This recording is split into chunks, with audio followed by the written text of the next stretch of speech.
been less than kind. Unimaginative and frustrating, said Hollywood's Bible Variety magazine. So sickening, I almost brought up my breakfast, said the woke Bible The Guardian. All the intimacy of Instagram, sneered the normally timid New York Times. A nauseating self-serving snooze fest, said another pundit. Well, that was me, actually. Another tissue of self-serving lies, mostly, I suspect. We don't know yet, but most of it looks like the Oprah interview, just another load of unsubstantiated smears. It makes them newsworthy. So you either then ignore what people are talking about, are debating and having all the silly stuff about the fake Bible. These two will sell anything about their privacy, and yet they'll fight privacy battle after privacy battle. It's total I don't agree. You know, it's very easy, I would argue, to construct an argument. Once you set a precedent for removing titles from people that bring dishonor to the royal family and the monarchy, well, why wouldn't you do the same to Harry and Meghan? Let them go and be. Piers Morgan's entire broadcasting journey took a wild turn because of this woman, and it didn't just end quietly. It blew up in real time with cameras rolling everywhere. He literally walked away from live television in a move that shocked the entire industry, leaving behind one of the most powerful positions in British media. And still, he never once stepped back or softened his stance. What makes this even more intense is how everything Piers Morgan has been warning about for years is now hitting all at once, like a storm breaking loose without warning. This week, he's laying out 10 major truths that he believes fully explain why Meghan Markle's public story is collapsing right in front of everyone's eyes. And number one alone is already shaking people up in a big way. The situation starts with a contradiction that nobody can easily explain away, and it's getting louder by the day. Just a few weeks ago, Meghan appeared in a very relaxed, cozy setting with her friend Jamie Kern-Limmer. So I was then told by my bosses, look, by the way, rule one here, never apologize, never clarify, never do anything. I can verify that. It doesn't work. We know this. So we did a clarification the next day, and it made no difference. The complaints kept coming in. And eventually my bosses said, can you just apologize to Meghan Markle, or you're going to have to, maybe lose your job? I went, I'll take the job option, thanks, I'll leave. And I walked off into the sun. Sitting in rocking chairs with no makeup, speaking softly and warmly, while painting a picture of total peace and happiness. She looked directly into the camera and told everyone she was experiencing the happiest and most fulfilled time of her entire life. And people felt that message in the moment. But then everything flipped fast. On April 25th, just weeks later, she posted to her 4.5 million followers something completely different, saying she was closing out what she described as the hardest 7 years of her life. That shift instantly caught attention everywhere because Piers Morgan reacted almost immediately, pointing out that those 7 years match the exact length of her marriage to Harry. When you count backwards from April 2025, it lands right in 2018, the year she got married, and she didn't even write the message herself. She simply reposted it twice in one day. Piers has been saying for years that Meghan communicates in layers, always carefully worded, always deniable, and never truly accidental.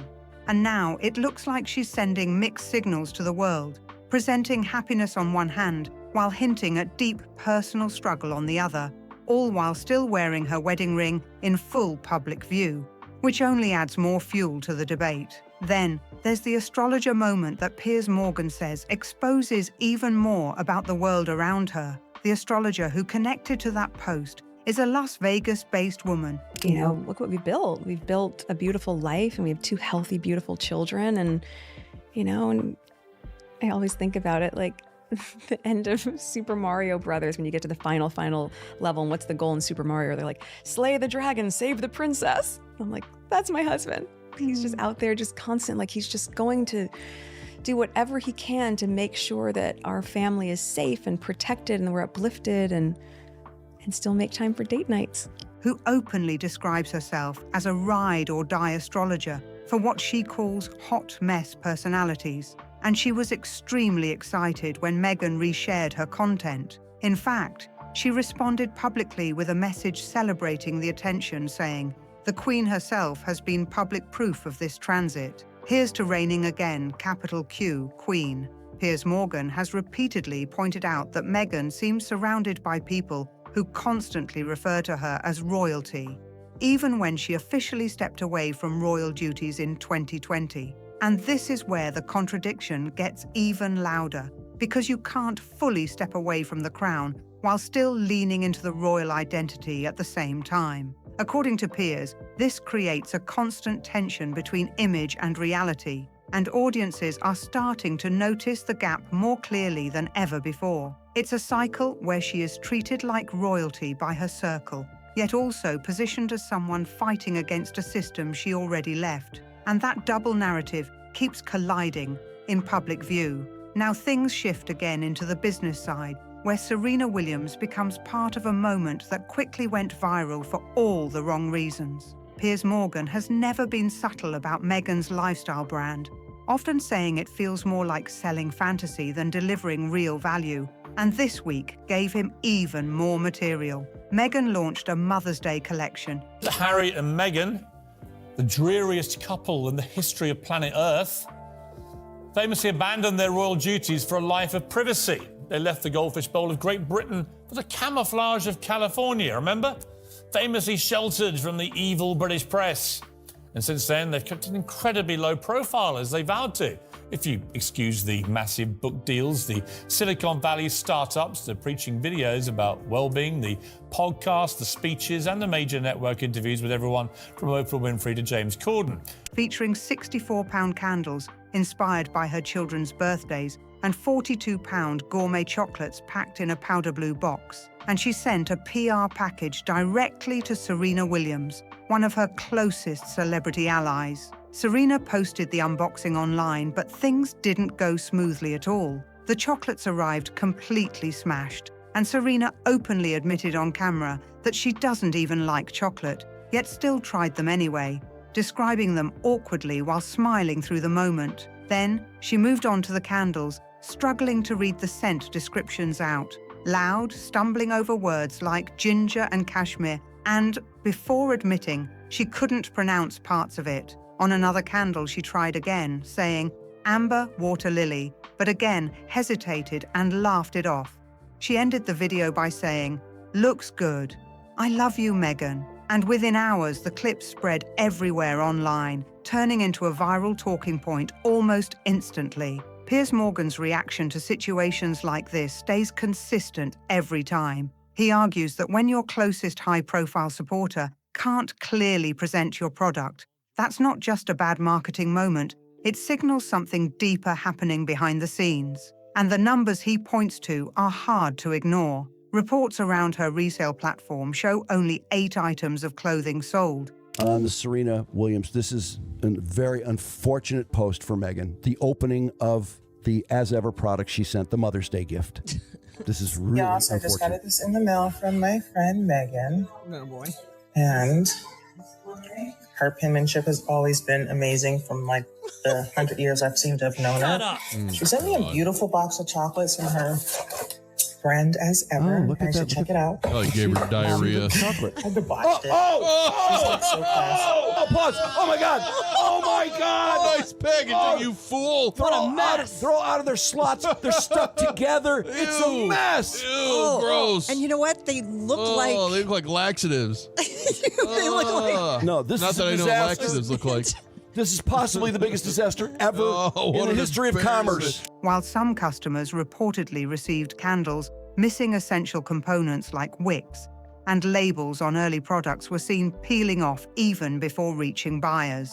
That kind of detail fuels the criticism that keeps building around the brand's credibility. And this becomes even more striking when you remember she once held massive deals, reportedly a $100 million Netflix agreement and a $20 million Spotify contract, plus global recognition at a peak level for years. Yet according to critics like Piers Morgan, all of that momentum hasn't translated into a stable consumer-facing brand presence. He has bluntly stated absolutely no one is buying it, and that statement continues to resurface as new product launches struggle to gain traction in the market. Then, the narrative shifts again into politics and international optics, where Harry's trip to Ukraine becomes a major talking point. According to Piers Morgan, This moment crossed a serious line in terms of public perception and timing. Harry travelled to Ukraine as a private citizen with no official government role, no diplomatic authority, and no formal mandate. Yet he appeared alongside global political figures and delivered statements that touched on international leadership and conflict direction. His comments were seen by some as directly contradicting positions associated with Donald Trump at the time, which quickly escalated discussion. Trump publicly responded, making it clear that Harry was not speaking on behalf of the United Kingdom, and that added another layer of tension to an already sensitive moment. Shortly after, King Charles arrived in Washington for what was widely described as a major diplomatic milestone of his reign, delivering an historic address to Congress, and the timing immediately sparked debate among observers. The palace was reportedly furious, and the British government was also unsettled by how the events unfolded so closely together, especially given the international attention surrounding both moments. And then, Harry gave an interview from Kyiv, speaking directly to the world and saying, "I'm here working, doing the very thing I was born to do." Piers Morgan has been hammering this same point for years straight, and now it's circling back louder than ever in a way nobody can ignore anymore. He's not a working royal at all, and that decision was made clear back in January 2020 when he stepped away from official royal duties, fully exiting that lane and cutting ties with the structure he once represented. You cannot just step out of that system and then casually use the leftover title like a freelance badge whenever it suits the moment, especially when the timing keeps colliding with global political events that are already under intense spotlight. According to Piers, doing that in a war zone just days before King Charles addresses the United States Congress only adds even more weight and controversy to an already explosive situation. This is where Piers calls it reckless, no hesitation, no soft wording at all. At the same time, the palace response was described as unforgivable, and for once, both sides appear to land on the exact same conclusion from completely different angles. That alone made the moment feel heavier than usual, like a rare point where silence and criticism were pointing in the same direction. What really stands out is something Piers flagged immediately, while most people were still reacting emotionally or even applauding certain parts of the moment. During King Charles's White House speech, he spoke in detail about American cities named after members of his family, weaving history and legacy into the address. In front of Congress and the President of the United States, he mentioned Charleston, named after King Charles II, and Williamsburg, named after King William, both clear examples of how royal influence is still embedded in American place names and historical identity.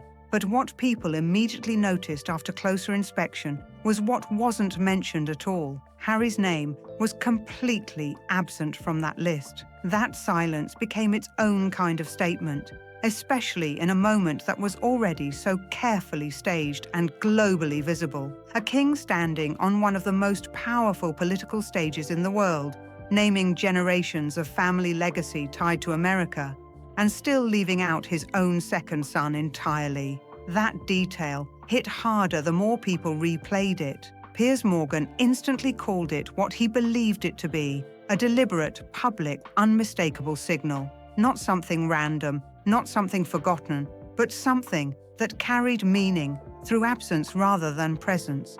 And once that interpretation entered the conversation, it started spreading fast. Then, people began connecting it to what happened last year when King Charles made a quiet but firm decision regarding Prince Andrew. He stripped Andrew of every title, every remaining patronage, and even removed him from his royal residence, all without dramatic announcements or public build-up. It was clean, silent, and final in execution. Now the question being raised, both inside palace circles and by Piers Morgan himself, is whether Harry is being positioned on a similar path of distance and removal. That question alone has created a wave of speculation, because once the monarchy shows it can fully strip one senior royal, the idea of it happening again doesn't feel impossible anymore. The Andrew comparison is exactly where things start to feel uncomfortable for Harry, according to Piers Morgan's framing of the situation. He has brought this comparison up before,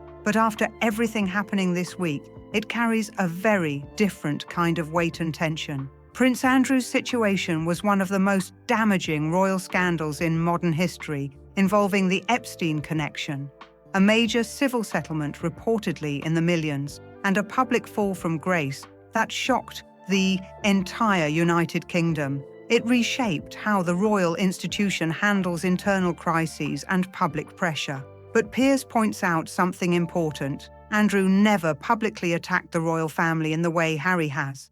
He didn't release a memoir, didn't participate in explosive televised interviews, and didn't challenge the monarchy on global platforms during state-level events or diplomatic moments. Harry, on the other hand, has done all of that and more, according to Piers' breakdown. The memoir, the interviews, the public criticism, and the timing of international commentary have all created layers of tension that continue to echo across royal discussions. Piers sums it up in 3 sharp lines that he repeats often. Andrew disgraced himself, Harry declared war, and Charles responded decisively to Andrew in one clean institutional move. That framing is exactly what fuels speculation that similar decisions could eventually extend further if pressure builds. From his perspective, the machinery inside the palace is already in motion, even if it is not publicly visible. Once the monarchy demonstrates it is willing to fully remove titles and roles from one senior figure, it signals that no position is automatically protected forever.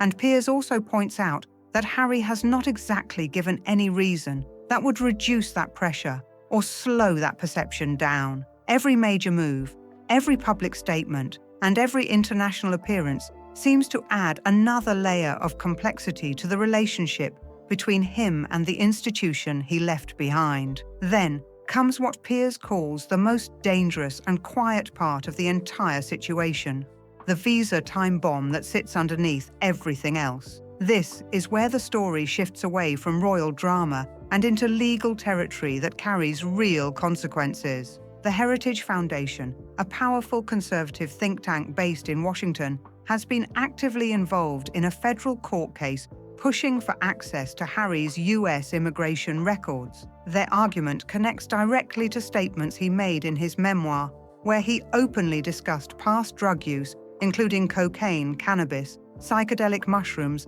and ayahuasca in the United States. Visa applications require full disclosure of such history, and failing to accurately report it can lead to serious legal consequences, including deportation in extreme cases. That's why the case has drawn so much attention and legal pressure. During court proceedings, their attorney made it clear in simple terms that if someone lies on immigration forms, that can absolutely become grounds for removal from the country. That statement alone intensified public interest in how the case would unfold. The Department of Homeland Security reportedly resisted releasing the full documents for 2 years, which only added more suspicion and debate around what they contained. Eventually, a federal judge ordered their release, resulting in an 82-page document package. However, when those documents were finally handed over, more than half of the content was heavily redacted, blacked out in large sections, leaving many questions still unanswered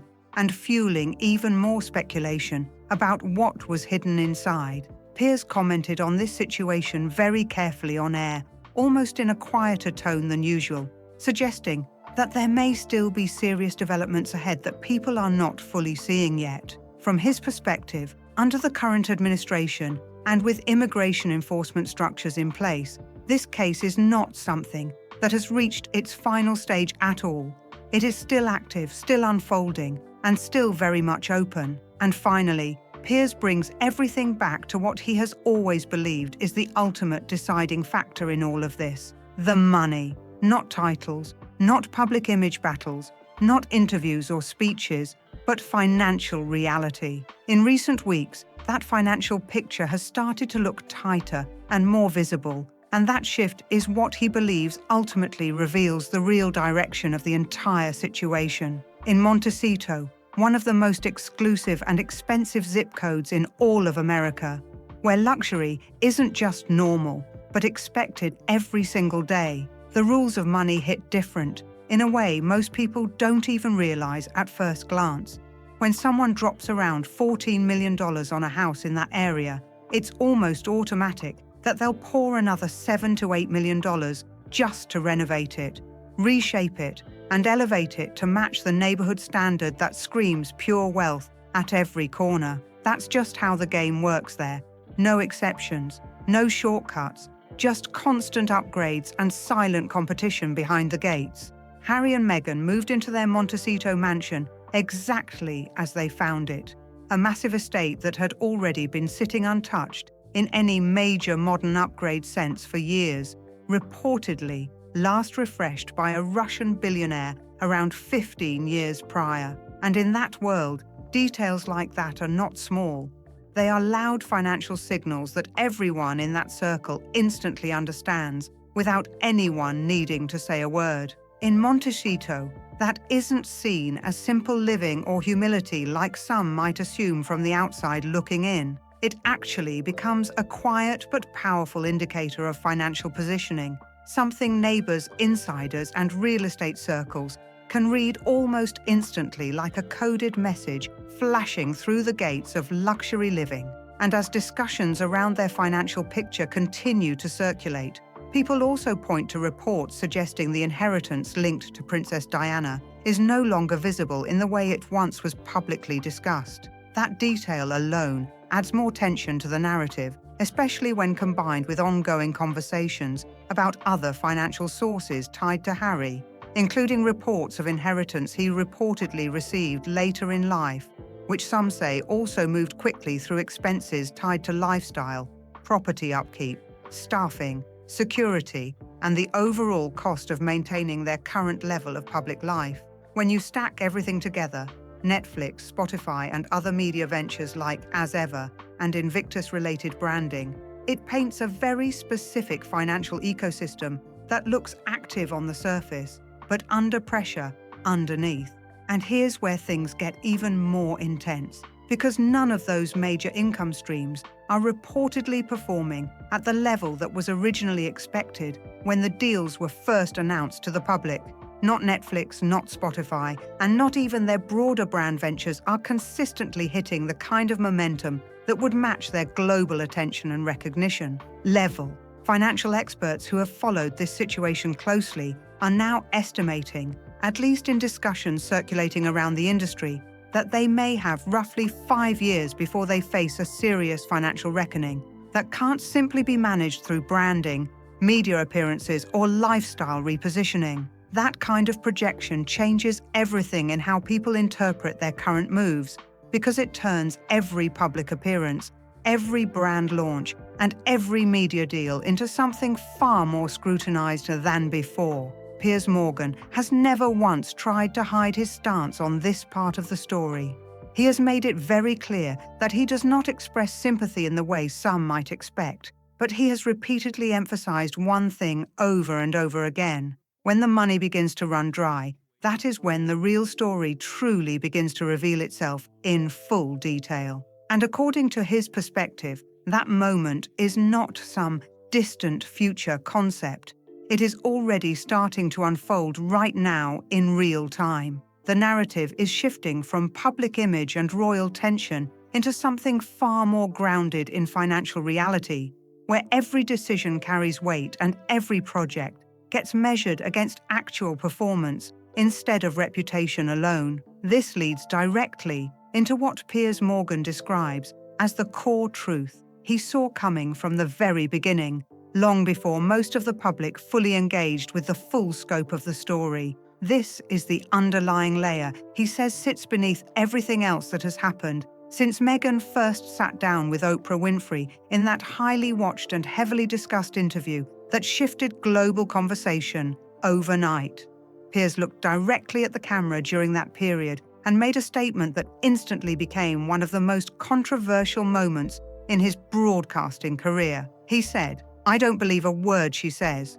I wouldn't believe her if she read me a weather report." That single line triggered massive backlash, including tens of thousands of complaints and a formal regulatory review process that followed soon after. Meghan herself reportedly filed a formal complaint against him as well, escalating the situation even further into public debate and media scrutiny. But through all of that pressure, Piers refused to step back even a single inch from what he had said, standing firm on his position despite the consequences that followed his career. And now, years later, that same moment is being re-examined through a completely different lens. Because everything that has unfolded since then, every interview, every public statement, every media project, and every personal narrative shared across platforms has created a constantly shifting picture that people are now trying to interpret in real time. She has told different versions of her emotional state across different appearances, describing herself at one moment as the happiest she has ever been, and then later referencing the hardest years of her life. She has spoken to different audiences in very different tones, from school groups to global platforms, sometimes positioning herself as deeply affected by public scrutiny, and other times presenting a strong, rebuilding personal identity. At the same time, she has shared deeply critical accounts of royal life and family dynamics through interviews, documentaries, and written memoir content, while also building a public-facing brand identity that leans heavily into lifestyle, wellness, and entrepreneurship messaging. And all of these layers, when placed side by side, create a complex and highly debated public image that people interpret in completely different ways. Piers Morgan's argument is that these statements don't always align in a consistent narrative, and that inconsistency is exactly what has fueled long-term public division. He believes the audience, both in the UK and the United States, has reached a point where they are no longer simply reacting emotionally, but actively comparing and questioning every new claim against previous ones. From his perspective, what he identified years ago was not simply disagreement or misunderstanding, but a deeper identity conflict playing out in public view. The idea that one person can simultaneously hold multiple conflicting public roles without resolution is what he believes the audience has now started to reject more openly. Because after years of watching shifting narratives, expanding media projects, and evolving public positioning, people have started forming their own conclusions rather than relying solely on individual interviews or statements. And in that environment, consistency becomes what Piers Morgan argues now is that this entire situation has moved beyond simple commentary and entered a long-term credibility test that keeps evolving with every new interview, every new project, and every new public statement released into the world. And at the center of it all sits one uncomfortable reality. Once public perception locks in at scale, it becomes incredibly difficult to reverse, no matter how many new narratives, rebrands, or carefully crafted messages are introduced into the conversation. And if you're still following this unfolding story, make sure you stay locked in for the next update, because there's more coming that connects even deeper to everything that's already been revealed. Don't forget to like, comment, and subscribe so you don't miss what happens next.